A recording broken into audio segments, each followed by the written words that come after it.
بسم اللہ الرحمن الرحیم۔ صحابہ کے ہنسنے پر حضور صلی اللہ علیہ وسلم کی تنبیہ اور قبر کی یاد۔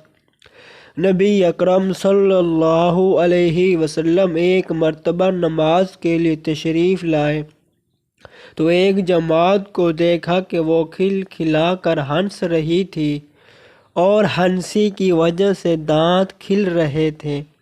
حضور صلی اللہ علیہ وسلم نے ارشاد فرمایا کہ اگر موت کو کثرت سے یاد کیا کرو تو حالت میں دیکھ رہا ہوں وہ پیدا نہ ہو، لہٰذا موت کو کثرت سے یاد کیا کرو۔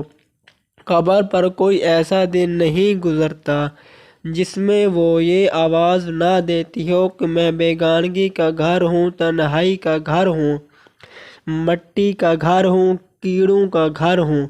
جب کوئی مومن قبر میں رکھا جاتا ہے تو وہ کہتی ہے کہ تیرا آنا مبارک ہے، بہت اچھا کیا تو آ گیا۔